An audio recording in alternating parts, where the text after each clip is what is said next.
नमस्कार दोस्तों, आपका स्वागत है आज के इम्पोर्टेंट सेशन में। जैसा कि आप देख रहे हैं, आज का इम्पोर्टेंट सेशन जो है मराठों का उत्कर्ष है। तो मराठों के उत्कर्ष के बारे में बताऊंगा। मेरा मेडिवल हिस्ट्री लगभग लगभग समाप्त हो गया है और ये इसके बाद एक लास्ट क्लास और बचेगी और मेडिवल हिस्ट्री पूरी तरह से समाप्त हो जाएगी। फिर दोस्तों उसके बाद मैं चालू करूँगा मॉडर्न हिस्ट्री, जिसके बारे में आपको मैं बताऊँगा। अगर आप इस चैनल पर नए हैं तो जितनी वीडियो मैंने आप अपलोड की है मेडिवल हिस्ट्री की, तो उसको देख डालिए, जो एग्जाम पॉइंट ऑफ व्यू से बहुत ही इंपॉर्टेंट है। तो चालू करते हैं आज का इम्पोर्टेंट सेशन, मराठों का उत्कर्ष। तो आपका फिर से स्वागत है इस इम्पोर्टेंट सेशन में। तो चालू करते हैं आज का इम्पोर्टेंट सेशन, मराठों का उत्कर्ष। तो दोस्तों अगर मराठों को उत्कर्ष की बात करें तो इसके जो संस्थापक थे, संस्थापक शिवाजी थे। तो आपको याद करना है कि मराठों का जो उत्कर्ष है या मराठों के जो संस्थापक थे वो कौन थे? शिवाजी थे। शिवाजी की बात करते हैं उनकी जीवन कुंडली की या उनके जन्म पत्रिका की, कि इनके पिताजी क्या नाम था, माताजी क्या नाम था, जन्म कब हुआ था। तो बात करते हैं भाई, शिवाजी के जन्म जो हुआ था 6 अप्रैल 1687 में शिवनार दुर्ग जुन्नार के पास हुआ था। तो आपको इतना याद रखना है कि शिवाजी को जन्म हुआ था, जो बर्थ हुआ था 6 अप्रैल 1627 ईस्वी को शिवनेर दुर्ग के पास हुआ था। इनके पिताजी की बात करें कि शिवाजी के पिताजी कौन थे, तो शिवाजी के जो पिताजी थे शाहजी भोसले थे। शिवाजी के पिता आपको याद रखना है शाहजी भोसले, और माता जी जो थी जीजाबाई थी। तो आपको इतना समझ में आया कि जो संस्थापक थे मराठों के वो शिवाजी थे। जो शिवाजी को जन्म हुआ था 6 अप्रैल 1627 में शिवनेर के पास हुआ था, और पिताजी जो थे उनके शाहजी भोसले और माता जी जो थे जीजाबाई थे। अब बात करें अगर गुरु की, तो गुरु जी इनके रामदास थे। तो रामदास कहते हैं कि रामदास ग्रुप का इन पर काफ़ी प्रभाव पड़ा था इनके जीवन काल में। शिवाजी के जीवन काल में अगर बात करें कि इनके जो गुरु थे उनका नाम था रामदास जी। तो रामदास जी पर काफ़ी प्रभाव पड़ा था इनके जीवन काल में। तो इनकी जो माता थी मैंने बता दिया जीजाबाई थी।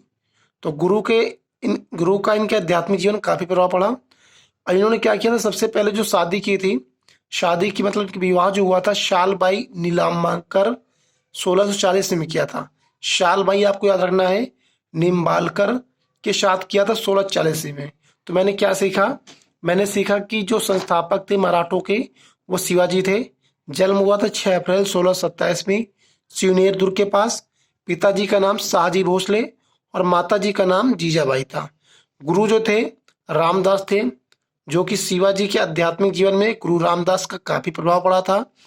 विवाह जो हुआ था इनका सालबाई निम्बालकर के साथ हुआ था 1640 में। मैं इनकी दूसरी पत्नी भी कही आती कि जो दूसरी पत्नी थी उनका नाम तुकाबाई मोहिते था। बताया जाता है कि भाई पहले जो राजा महाराजा हुआ करते थे उनकी जो पत्नियां होती थी एक नहीं होती थी, एक से अधिक होती थी। जितनी अधिक पत्नियां होती थी उतना कहते थे राजा की उतनी मतलब बड़ी उपाधि होती थी। तो इनकी दूसरी पत्नी भी थी, उनका नाम था तुकाबाई मोहिते। शिवाजी की कौन थी? दूसरी पत्नी थी। अब देखो क्या हुआ, शिवाजी के जो पिताजी थे उनका नाम था शाहजी, और शाहजी के पास पूना की जागीर थी। मगर पूना की जागीर ये इन्होंने क्या किया, शाहजी ने अपने पुत्र शिवाजी को प्रदान कर दिया और स्वयं क्या किया, बीजापुर पर जाकर, जो बीजापुर रियासत था इनके बगल में, उस पर नौकरी कर ली। अब देखो आपके समझ में ये नहीं आया होगा कि शाहजी का खुद शासन था पूना में, इन्होंने अपना शासन छोड़कर बीजापुर क्यों गए? तो ये राजनीतिक था। शाहजी ने क्या किया, अपना जो पूना था, पूना की जागीर, वो शिवाजी अपने बेटों को प्रदान कर दी और स्वयं बीजापुर जाकर क्या कर दिया, उस पर नौकरी कर ली। और इसके बाद क्या होता है, 1644 ईस्वी में क्या हुआ, बीजापुर पर क्या किया, शिवाजी ने आक्रमण कर दिया। अब आपको समझ में आ रहा है, पिताजी वहां पर क्या है, जागीर पर कोई नौकरी कर रहे हैं। शिवाजी ने 1644 में आक्रमण कर दिया। तो हाँ सही बात है कि शिवाजी ने क्या किया था, 1644 में बीजापुर के तोरण नामक पहाड़ी पर आक्रमण किया। और तोरण नामक पहाड़ी जो कि बीजापुर के अधिकार क्षेत्र में आती थी, कौन, तोरण पहाड़ी। तो तोरण नामक पहाड़ी में 1644 में शिवाजी अपना अधिकार कर लेते हैं। तो आपको याद करना है कि शिवाजी ने क्या किया था, 1644 में बीजापुर के तोरण नामक पहाड़ी में क्या कर लिया था, अधिकार कर लिया था।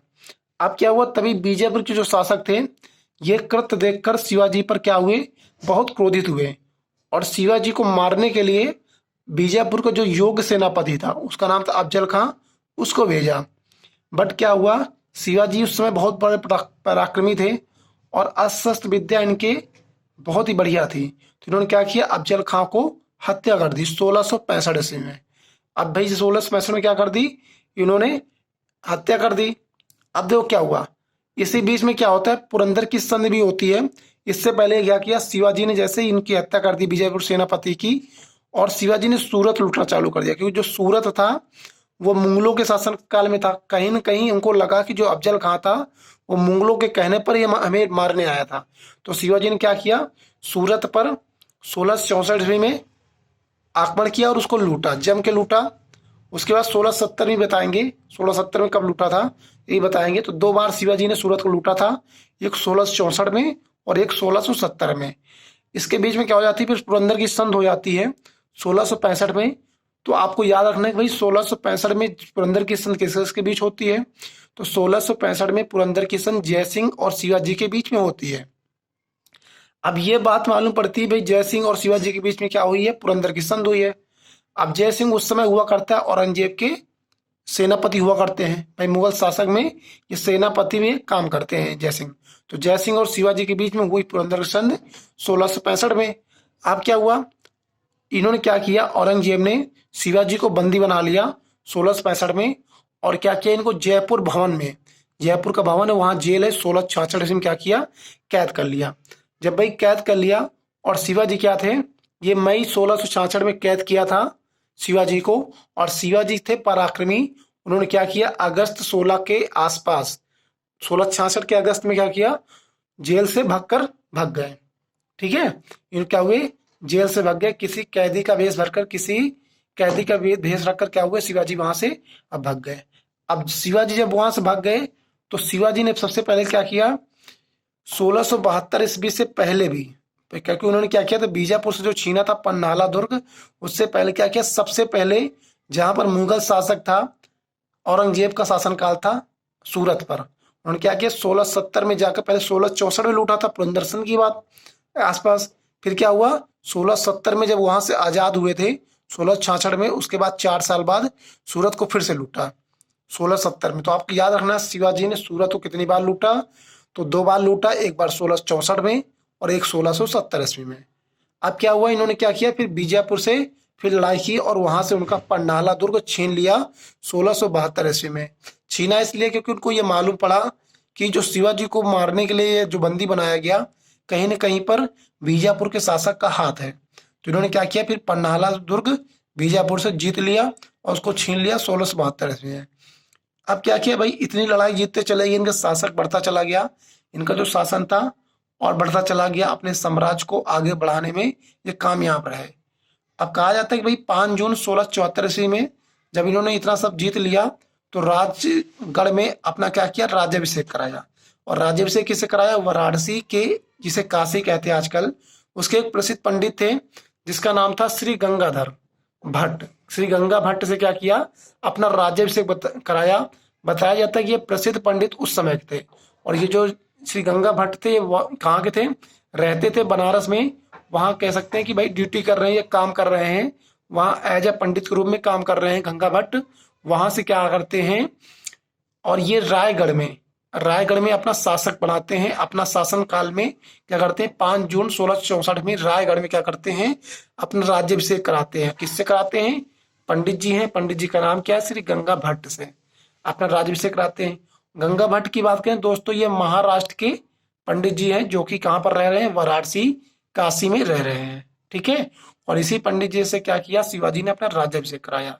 तो कुछ प्रमुख संत भी हैं, उसके बारे में बात करेंगे, जो कि महाराष्ट्र के फेमस है, हमारे एग्जाम पॉइंट ऑफ व्यू से इंपॉर्टेंट है। अब शिवाजी के मंत्रिमंडल में कहा जाता है कि अष्टप्रधान की संज्ञा दी जाती है, कि इनके मंत्रिमंडल में अष्टप्रधान थे, मतलब 8 मंत्री थे। इसके बारे में बात करेंगे। इसी समय क्या हो जाती है, फिर 3 अप्रैल 1680 में 53 वर्ष की अवस्था में, मात्र 53 वर्ष की अवस्था में शिवाजी की मृत्यु हो जाती है। तो मैंने यहाँ जो बताया था आपको कि मंत्री पद जो थे इनके अष्टप्रधान थे। तो अष्टप्रधान कौन कौन थे, एक पेशवा पद था। अब बात करें पेशवा पद की, तो पेशवा पद को बोलते थे प्रधानमंत्री। राज्य का प्रशासन एवं अर्थव्यवस्था की देखरेख करने वाला कौन था, पेशवा। राजकीय प्रशासन और अर्थव्यवस्था की देखरेख करने वाला क्या था, पेशवा। और ये पेशवा पद जो था अष्टप्रधान में बहुत ही महत्वपूर्ण था। ठीक है, अब अष्टप्रधान में आपकी बात कर रहा हूँ, ये पेशवा मैंने बता दिया। फिर दूसरा जो था सरी ए नौबत, जो अष्टप्रधान का दूसरा मंत्री था उसका क्या नाम था, सरी ए नौबत। सरी ए नौबत एक सेनापति था जो सैन्य प्रधान था, सेना का प्रधान हुआ करता था। और बात करें अमात्य की, दोस्तों जो अमात्य उस समय हुआ करते थे ये राजस्व मंत्री हुआ करते थे, जो कि आय व्यय का लोखा जोखा क्या करते थे, रखते थे। फिर आगे क्या है, वाक्यान्वीस। तो वाक्यान्वीस की बात करें कि ये क्या थे, वाक्यान्वीस जो थे सूचना विभाग में थे, जो कि गुप्तचर थे एवं संधि विग्रह के विभागों का अध्यक्ष थे। वाक्यान्वीस क्या थे, ये क्या थे, सूचना एवं गुप्तचर एवं संधि विग्रह विभागों के अध्यक्ष हुआ करते थे। चिटनीस की बात करें, ये अष्टप्रधान की बात कर रहे हैं हम। चिटनीस की बात करें तो ये राजकीय पत्रों को पढ़कर उनकी भाषा शैली को देखा करते थे। चिटनीस मतलब ये था कि भाई अब कहीं से पत्र आया है तो ये सारी भाषा का ज्ञान रखते थे चिटनीस।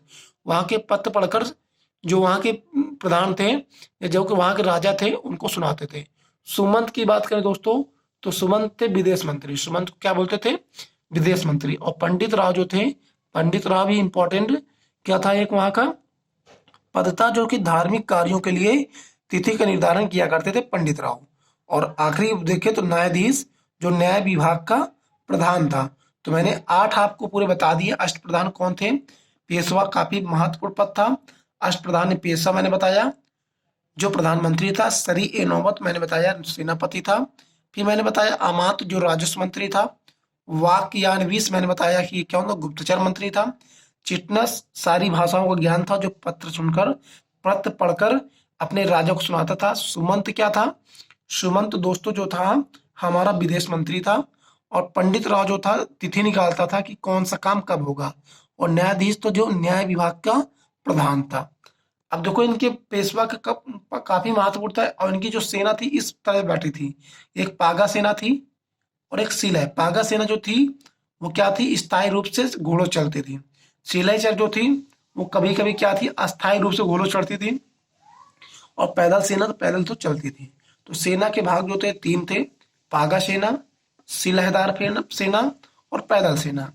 अगर बात करें यहाँ की कर व्यवस्था की, तो इनके द्वारा कुछ कर व्यवस्था भी लगाई गई थी, मलिक कर और एक था चौथ और सरदेशमुखी।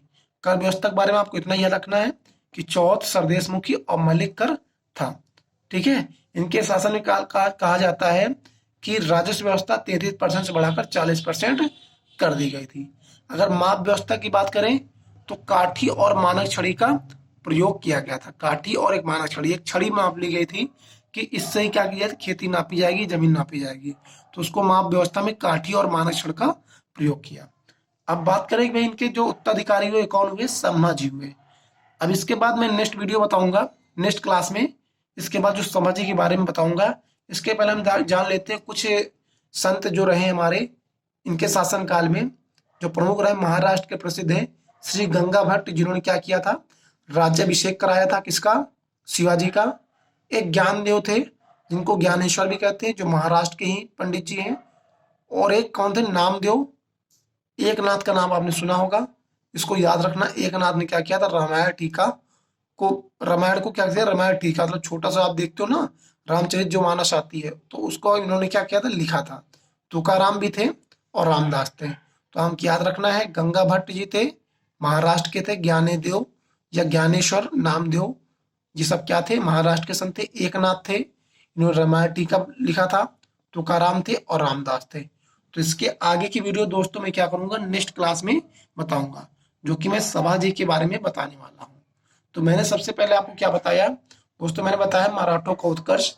मराठा उत्कर्ष से मैंने बताया संस्थापक जो तो शिवाजी थे। उनका जो जन्म था दोस्तों मैंने बताया 6 अप्रैल 1627 ईस्वी में सिंगनेर दुर्ग के पास हुआ था। फिर मैंने बताया कि उनके पिताजी जो थे उनका नाम शाहजी भोसले था। और माता जी के बारे में बताया कि जीजाबाई थी। गुरु जो थे उनका नाम था रामदास। शिवाजी के गुरु जो थे रामदास थे, जिनके आध्यात्मिक जीवन पर काफी प्रभाव पड़ा था गुरु रामदास का। विवाह जो हुआ था, इनके 2 विवाह हुए थे। विवाह तो और हुए थे जो इनके इम्पोर्टेंट हैं जो एग्जाम पॉइंट व्यू से। एक सालबाई लिम्बानकर जो 1640 में इनका विवाह हुआ था। दूसरी पत्नी का जो नाम था दोस्तों, उनका नाम था तुकाबाई मोहिते था। शाहजी ने क्या किया था, पूना जागीर जो उनके पिताजी से शाहजी शिवाजी के, उन्होंने क्या किया था, पूना की जागीर शिवाजी को प्रदान कर दी थी और स्वयं बीजापुर में जाकर क्या कर ली, नौकरी कर ली। अब शिवाजी ने क्या किया, बीजापुर पर आक्रमण किया और 1644 में क्या किया, 1644 में इन्होंने क्या किया, बीजापुर के तोरण नामक पहाड़ी पर अधिकार कर लिया। अब बीजापुर के जो राजा थे इससे खुश नहीं हुए, नाराज हुए। उन्होंने अपने एक योग्य सेनापति को भेजा, उनका नाम था अफजल खां। आज शिवाजी की क्या हत्या करने के लिए भेजा था, मगर शिवाजी ने क्या कर दिया, उल्टा उनकी ही हत्या कर दी, क्योंकि शिवाजी उस समय बहुत बड़े पराक्रमी हो गए थे और 1665 में क्या करते, अफजल खां की हत्या कर देते शिवाजी। इसके बाद क्या किया, बीजापुर के शासक ने सेनापति भेजकर क्या किया था, अफजल खां को शिवाजी को मराने के लिए भेजा, मगर शिवाजी ने क्या कर दिया, उनको ही मार दिया। और शिवाजी ने क्या किया, उसके बाद फिर 1664 में क्या किया दोस्तों, सूरत को लूटा। उसके बाद सूरत को 2 बार लूटा, 1664, 1670। इसी बीच में होती पुरंदर की संधि जो कि 1665 में हुई, जय सिंह प्लस शिवाजी के बीच में। अब क्या होता है, शिवाजी को बंदी बना लेते हैं। औरंगजेब ने फिर क्या किया, जयपुर में जाकर 1666 ईस्वी में इन्होंने क्या किया, जयपुर के कारागार में रखा। अब जयपुर के कारागार में दोस्तों 1666 मई में रखा और 16 अगस्त की बात करें, अगस्त 1666 में ये भाग गया वहां से। अब क्या हुआ, इन्होंने क्या किया, सबसे पहले पन्नाला दुर्ग की विजय प्राप्त की जो बीजापुर से छीना था। उसके बाद इन्होंने क्या किया, 5 जून 1674 ईस्वी में अपना राज्याभिषेक कराया। और राज्याभिषेक कराया महाराष्ट्र के जो पंडित जी थे श्री गंगा भट्ट, जो इस समय क्या थे, वाराणसी काशी के प्रसिद्ध पंडित थे, श्री गंगा भट्ट से अपना राज्याभिषेक कराया। शिवाजी के शासनकाल में कुछ मंत्री पद थे जिन्हें अष्टप्रधान की संज्ञा दी जाती है। इसी शासन फिर क्या हुआ, कुछ दिन बाद इनकी 3 अप्रैल 1680 में 53 वर्ष की अवस्था में मृत्यु हो जाती है। अष्टप्रधान की बात करें तो इसमें पेशवा पद जो था दोस्तों काफी महत्वपूर्ण था। इनके दरबार की अगर भाषा बात करें कि मराठी भाषा का प्रयोग होता था। सेना का जो भाग था, पागा सेना थी, तिलहदार थी और पैदल सेना थी। पागा सेना मैंने बताया जो कि नियमित रूप से घुड़सवार थी, सिलेदार अस्थायी रूप से घुड़सवार थी और पैदल सेना थी। अष्टप्रधान मैंने बताया पेशवा था, प्रधानमंत्री था सरी ए नौबत, उप प्रधानमंत्री अमात।